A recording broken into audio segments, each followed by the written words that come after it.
Selamat pagi Bapak Ibu, Saudara-saudari sekalian.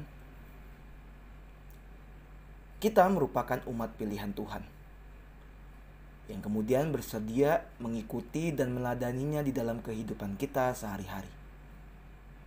Dan sebagai umat pilihan Tuhan, kita pun diminta agar kita tidak menjadi sama dengan dunia ini, melainkan menjadi sama dengan Dia yang memelihara kita. Dan itulah yang harus kita lakukan. Tidak perlu hal besar. Hal baik yang kecil saja sudah cukup. Apalagi kalau ternyata banyak orang-orang di sekitar kita yang kemudian mengikuti sikap kita yang berawal dari hal kecil yang baik yang telah kita lakukan itu. Nah Bapak Ibu, saudara-saudari sekalian, sebelum kita melanjutkan, mari bersama kita membaca bacaan kita dari 1 Petrus 2 ayat 9 sampai 12. Tetapi kamulah bangsa yang terpilih, imamat yang rajani, bangsa yang kudus, umat kepunyaan Allah sendiri, supaya kamu memberitakan perbuatan-perbuatan yang besar dari Dia, yang telah memanggil kamu keluar dari kegelapan kepada terangnya yang ajaib. Kamu yang dahulu bukan umat Allah, tetapi yang sekarang telah menjadi umatnya, yang dahulu tidak dikasihani, tetapi yang sekarang telah beroleh belas kasihan. Saudara-saudaraku yang kekasih, aku menasihati kamu, supaya sebagai pendatang dan perantau kamu menjauhkan diri dari keinginan-keinginan daging yang berjuang melawan jiwa.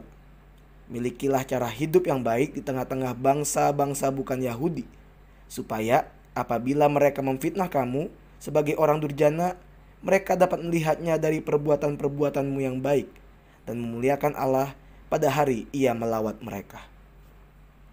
Nah Bapak Ibu, saudara-saudari sekalian, di dalam bacaan kita tadi, dengan tegas Rasul Petrus menyebut para pembaca Yahudi dan bangsa-bangsa lain sebagai bangsa yang terpilih, imamat yang rajani, bangsa yang kudus, umat kepunyaan Allah sendiri. Yang disebutkan berikutnya sungguh luar dugaan. Rasul Petrus mendorong bangsa pilihan tersebut untuk memikul status yang istimewa dan mulia itu dengan kerendahan hati sebagai pendatang dan perantau. Pertentangan ini, bangsa yang istimewa tetapi terasing, teramat penting. Sejak semula, Allah menyebutkan bahwa orang-orang seperti Adam, Hawa, Abram, Ishak, dan Yakub yang kemudian dinamakan Israel terpilih untuk membawa kebaikan bagi seluruh dunia, menjadi teladan bagi orang-orang banyak. Namun menjadi umat pilihan Allah tidak hanya berarti mendapat perlakuan khusus. Kita dipilih untuk menunjukkan kepada sesama kita apa artinya mengalami kehadiran, kekuatan, dan sukacita Allah di dalam Kristus ketika kita berada di dalam kelemahan. Ada seorang ahli bedah berasal dari Australia bernama Catherine Hamlin, yang mana di dalam berita kematiannya, ketika di Ethiopia, Catherine dan suaminya mendirikan satu-satunya rumah sakit di dunia yang dikhususkan untuk menyembuhkan para perempuan dari trauma fisik dan mental yang diakibatkan oleh fistula obstetrik atau suatu cedera pada saat persalinan yang umumnya dialami para ibu-ibu di negara-negara berkembang. Di dalam semasa hidupnya, Catherine disebut-sebut telah merawat lebih dari 60.000 perempuan. Catherine Hamlin masih rajin bekerja di rumah sakit pada usia 92 tahun. Dan setiap hari ia mengawali aktivitasnya dengan meminum secangkir teh serta mempelajari sedikit demi sedikit dari apa yang tertulis di Alkitab.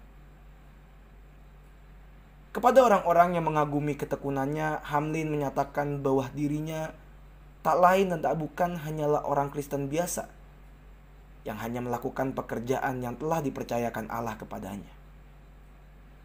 Christine Hamlin menjadi contoh yang mengagumkan dari dorongan yang diberikan kitab suci kepada orang percaya untuk menjalani hidup sedemikian rupa, sehingga orang-orang yang menolak Allah pun kemudian bisa melihat perbuatan-perbuatanmu yang baik dan dimuliakan Allah. Kuasa roh Allah yang memanggil kita keluar dari kegelapan rohani untuk masuk dalam hubungan pribadi dengannya. Juga sanggup mengubah pekerjaan atau pelayanan kita menjadi sebuah kesaksian tentang iman kita. Apapun kelebihan atau keahlian yang dikaruniakan Allah, kita dapat membuatnya lebih berarti dan juga berpengaruh ketika kita melakukannya dengan tujuan dan mempunyai maksud membawa orang-orang lain untuk mengenal Dia melalui sifat kita. Semoga melalui renungan kita di pagi ini, kemudian kita dimampukan untuk meresapi dan melakukannya di dalam keseharian kita. Selamat pagi, selamat menjalani hari, Tuhan memberkati. Amin.